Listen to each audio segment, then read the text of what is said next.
త్రినాథ్ గారు ఇందాక గ్లిమ్స్లో చూపించిన చిన్న జిమ్మిక్ ఒకటి రిక్వెస్ట్. వద్దండి ప్లీజ్, ఒరిజినల్కి వెళ్ళాలి, టైం అవుతుంది. ఈ ఎలివేషన్స్ ఇవ్వడం వల్లే చాలా ప్రాబ్లం అవుతుంది మాట్లాడారంటే, ఎలివేషన్స్ ఎక్కువ ఇస్తున్నారు. సో ఇక్కడ ఈ సభకు ఈ ఫంక్షన్కి అటెండ్ అయిన అతిరథ మహారథులు అందరికీ కూడా నమస్కారం, మా మీడియా మిత్రులందరికీ కూడా నమస్కారం. ఒక 2 days బ్యాక్ చిన్న ఇన్సిడెంట్ జరిగింది. ఒక పెద్ద మనిషి నా దగ్గరకు వచ్చి, అరే నువ్వు 2 సంవత్సరాలకు ఒక సినిమా తీస్తే లాభం లేదబ్బాయి, డైరెక్టర్లు పెరిగిపోయారు ఇండస్ట్రీలో అన్నాడు. అమ్మ ఇదేం గోల్రా నాయన అంటే, ఇప్పుడు ఇక్కడ చూస్తుంటే ఇంతమంది డైరెక్టర్లు ఉన్నారా, ఇంకా బయట అంతమంది డైరెక్టర్లు ఉన్నారు, హెవీ కాంపిటీషన్లో ఉన్నానన్న విషయం అర్థమైపోయింది నాకు.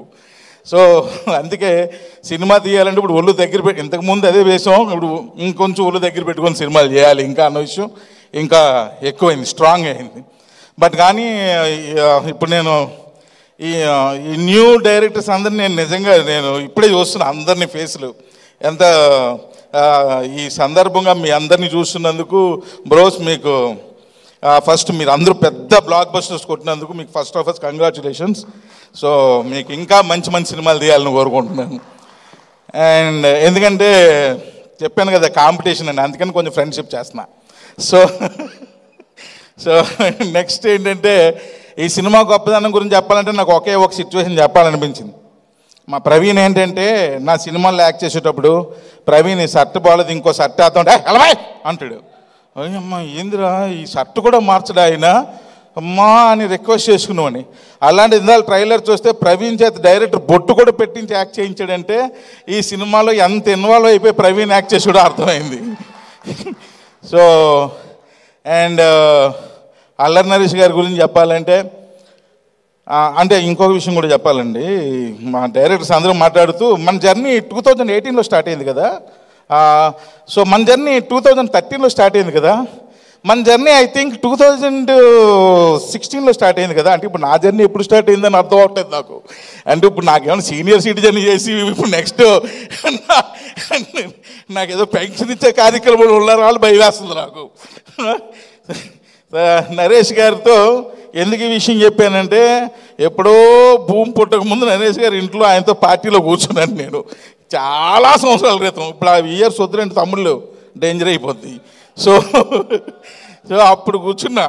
కానీ ఎప్పుడు అనుకుంటూ ఉంటాను, ఆయన అంటే నాకు ఇష్టమైన యాక్టర్, యాక్చువల్గా ఇష్టమైన హీరో అని నేను అన్ను, ఇష్టమైన యాక్టర్. ఎందుకంటే అల్లరి నరేష్, అల్లరి అన్నది ఆయనకి ఎవరో ఇచ్చింది కాదు, లేకపోతే ఎవరో దానం చేసింది కాదు, లేదా వంశపారపర్యంగా వచ్చింది కాదు, ఆయన సంపాదించుకున్నది. సో అది సంపాదించుకున్నది అంటే ఊరికినే ఏది రాదబ్బాయి. నన్ను ధమాకా త్రినాథన్ ఎవరైనా అంటున్నారా? అంటున్నారు చెప్పండి తమ్ముళ్ళు. కానీ అల్లరి నరేష్ గారిని ఆయన ఈ భూమి మీద ఉన్నంతకాలం అల్లరి నరేష్ అని అంటాడు, ఎందుకంటే అది ఆయన సంపాదించుకున్నది. సో అలాంటి వ్యక్తితో కూడా నేను సినిమా చేయలేకపోయాను. కానీ బట్ ఫ్యూచర్లో నాకు అవకాశం వస్తే మాత్రం డెఫినెట్గా ఆయనతో నేను సినిమా చేస్తాను. సో నరేష్ గారు, మీరు ప్రతిసారి మీ సినిమాలు చూస్తున్నప్పుడు కూడా నేను అదే ఫీల్ అవుతూ ఉంటాను. అంటే వెరీ న్యాచురల్గా యాక్ట్ చేస్తూ ఉంటారు మీరు. ఎప్పుడో అంటిల్ అండెస్ నాలాంటి మూర్ఖత్వపు, ఇందులో మూర్ఖత్వం గురించి ఏదో మాట్లాడుకున్నాం తర్వాత. సో మూర్ఖత్వపు డైరెక్టర్ ఎవరైనా ఉంటే కొంచెం ఆర్టిఫిషియల్ చేయండి చేస్తారు అంతే. సో కాబట్టి నాకు నిజంగా చాలా ఇంట్రెస్ట్ అండి. అండ్ అలాగే రాజదండ కంపెనీలో ఇప్పుడు నేను మజాక్ అని ఒక సినిమా చేస్తున్నా. నాకు కొంచెం ఇంట్రెస్టింగ్ థింగ్ ఏంటంటే, నేను కూర్చున్న రూమ్లో కొంచెం ఫర్నిచర్ నేను కొనుక్కుంటూ ఉంటాను. అయితే ఆ రోజు వెళ్ళి నాకు నా రూమ్లో ఫర్నిచర్ రాజా కొంచెం బాగాలేదు అన్నా.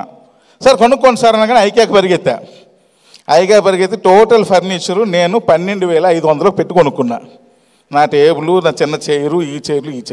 ఏంటి సార్ 12,500 ఏంటి సార్, మంచిగా కొనుక్కోవచ్చు కదంటే, ఏమయ్యా నీ కంపెనీలో 6 నెలలు ఉండి వెళ్ళిపోతాను, ఇంకో డైరెక్టర్ వస్తాడు, 6 నెలలకి ఎందుకులే బడ్జెట్, హెవీ బడ్జెట్ అన్నా. ఆ తర్వాత ఆయన రూమ్లో ఫర్నిచర్ కొనుక్కున్నాడు. ఎంత అయింది అన్న? ఇంచుమించు 3.5 లక్షల టేబుల్ అయింది సార్. చైర్ ఏదో మెడికల్ చైర్ అంటే ఏదో అదో ఎన్నో వేలని చెప్పాడు. అంత బడ్జెట్ మొత్తం మీద 4 లక్షలు 4.5 లక్షలు మారుతి గారు ఫర్నిచర్. నువ్వెందుకే ఎంత కాస్ట్ ఇది కొనుక్కుంటే, నేను 6 నెలలకి వెళ్ళను సార్, జీవితాంతం ఇక్కడే సినిమాలు తీస్తాను కాబట్టి ఎంత స్టాక్ ఫర్నిచర్ కొనుక్కోవాలండి. నిజంగానే మీరు జీవితాలతో ఇలాగే సినిమాలు తీయాలి. సో మీరు ముగ్గురికి ఎంతమందికి అడ్వాన్స్ ఇచ్చారన్నారు. కాదు, ఇక్కడ కూర్చున్న వాళ్ళందరికీ అడ్వాన్స్ ఇచ్చేయాలి. ముందు ఆయనకి ఇవ్వండి, ఆయన ఆల్రెడీ నాందికి రెడీ అయిపోతున్నారు. ఆయనతోనే నాంది అనకండి. అండ్ వేణు గారు ఇందాక అన్నారు, పిలిస్తే చీఫ్ గెస్ట్ కింద పిలిచారేమో అని అన్నారు. చీఫ్ గెస్ట్ అన్నది పనిష్మెంట్. వేణు, నీకు అర్థం కావట్లేదు, లాస్ట్ వరకు కూర్చోవాలి. అదే స్పీకర్ అయితే మాట్లాడి వెళ్ళిపోవచ్చు. ఇందాక నుంచి మైక్ ఎప్పుడు ఇస్తారా ఎదురు చూస్తుంటే ఈ పక్కన కూర్చొని ఇంట్లో మాట్లాడుకోవాల్సిన విషయాలందరూ సొమ్మగారు ఇక్కడ మాట్లాడుతున్నారు ఏంటి అని చంపేస్తున్నాడు ఆయన. సో కాబట్టి వేణు మళ్ళీ ఇంకోసారి చెప్తున్నావు, ఎప్పుడు అలా టంగ్ స్లిప్ అవ్వకు, నువ్వు చాలా డేంజర్. ఇప్పుడు చూడు, ఇది అయిపోయినట్టే మనం జంపు. తర్వాత సుబ్బు, జనరల్గా ఈ మధ్య నేను ప్రొడ్యూసర్ను కూడా అయ్యాను, ఏదో చిన్న సినిమాలు 2 చేస్తున్నాను. అయితే నేను అబ్జర్వ్ చేశాను బ్రదర్స్, ఇది తప్పుగా అనుకోవద్దు. ఆపర్చునిటీ వచ్చేటంత వరకు చాలా యాక్టివ్గా ఉంటున్నారు, వచ్చిన తర్వాత ఎందుకో డల్ అయిపోతున్నారు డైరెక్టర్లు. సో ఆ ఎనర్జీ లెవెల్స్ అవి ఇవి తగ్గిపోతున్నాయి. వచ్చేటంత వరకు ఎంత ఎనర్జీగా ఉంటామో వచ్చిన తర్వాత డబుల్ ఎనర్జీతో వర్క్ చేయాలి, అప్పుడే సక్సెస్ వస్తుంది, లేకపోతే రాదు. ఇది నేను చెప్తున్నా మా వాళ్ళకు కూడా. సో ఇప్పుడు ఈ విషయం ఎందుకు చెప్పానంటే, సుబ్బు, నేను ఆఫీస్కి వెళ్ళినప్పుడే నాకు ఫస్ట్ టైము రాజా గారే పరిచయం చేశారు. నాకు అంతకుముందు పరిచయం లేదు, ఎందుకంటే నేను 2002 బ్యాచ్, 18 బ్యాచ్ కాదు. సో కాబట్టి ఈ సుబ్బుని చూశాను చాలా ఆఫీస్లో. ఆయన ఎంతసేపు ప్రసాద్ గారికి ఆయన ఎడిటింగ్ నేర్పుతున్నాడా, లేదా ఈ సినిమాలకి ఆయన ఎడిటింగ్ చేస్తున్నాడో నాకు అర్థం కాలా. అలా లోపలే కూర్చొని ఉంటారు. సో రాజాదండ్రి గారు ఎప్పుడు కూడా ఈ సాంగ్ చూడండి, ఆ సాంగ్ చూడండి అని నాకు చూపించాలన్న క్యూరియాసిటీ ఆయనకి. ఎందుకంటే ఆయన దృష్టిలో నేను పెద్ద డైరెక్టర్ కింద లెక్క. ఇప్పుడు చూసారుగా ఎంతమంది ఉన్నారో, 5 అబ్బావు. సో కాబట్టి సుబ్బు ఎంత కష్టపడి అన్నది నేను చూసా, కానీ నేను పర్టికులర్గా చూసా. ఎవ్రీడే మార్నింగ్ వచ్చేసి మధ్యాహ్నం అలా మళ్ళీ నేనంటే ఏదో 1 hour 2 hours వెళ్ళిపోతుంటాయి. ఎక్కువ నేను పెద్దగా ఆఫీస్లో స్పెండ్ చేయను, అందుకే 12,500 ఫర్నిచరే కొనుక్కున్నా. సో కాబట్టి చాలా బాగా ఎక్కువ వర్క్ చేసాడు ఆయన. సో నాకు ఆయన ఇంట్రెస్ట్ నచ్చింది. అంటే సినిమా ఇందాక చెప్పానుగా, వచ్చే ముందు ఉన్న ఇంట్రెస్ట్ వచ్చిన తర్వాత డబుల్ చేయాలని, ఆ ఇంట్రెస్ట్ ఆయన పనిచేసే విధానం నాకు నచ్చింది. అందుకే అప్పుడు అనుకున్నాను, సుబ్బు నీకు ఈ సినిమా కంపల్సరీ సక్సెస్ అవ్వాలని కోరుకుంటున్నా అని చెప్పా. ఇంకోటి నిజం చెప్పాలంటే, ఫస్ట్ టీజర్ నాకు రాజా చూపించినప్పుడు నాకు పెద్దగా ఎక్కలా. ఓకే రాజా బాగానే ఉంది అన్న. మొన్న ట్రైలర్ చూడగానే ఫస్ట్ నేనే ఫోన్ చేశా, ఇది సినిమా ఇలా ఉండాలి. సో నీ సక్సెస్ ఇందులో కనిపిస్తుంది, అందులో కనిపించలా. సో ట్రైలర్ ఇలా ఉండాలి, ఎందుకంటే సినిమా ముందు రిలీజ్ చేసే ట్రైలరే రేపు సినిమాని ఓపెనింగ్ తీసుకొస్తుంది.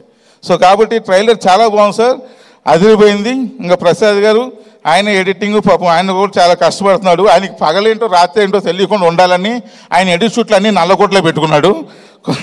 సో కాబట్టి కొంచెం వెలుగులోకి రండి. ఇంకా లాస్ట్ అండ్ ఫైనల్గా ఇంకా అందరి గురించి చెప్పాలంటే చాలా టైం పడుతుంది. కాకపోతే ఒకరి గురించి చెప్పకపోతే నా టైం ఇక్కడతో ఆగిపోద్ది. సుమ గారు, సో మీ గురించి చెప్తున్నారు, రండి. సో ఎండ్ ఆఫ్ ద ఈ సభ అంతా అయిపోయిన తర్వాత టీజర్ వేసి మీరు ఒకసారి అది చూపించి ఫినిషింగ్ టచ్ చేస్తే చాలా బాగుంటుంది. Thank you very much. ఇంకెందుకంటే వద్దు ఎక్స్టెన్స్ వద్దు బాబాయ్, ఆపేయండి.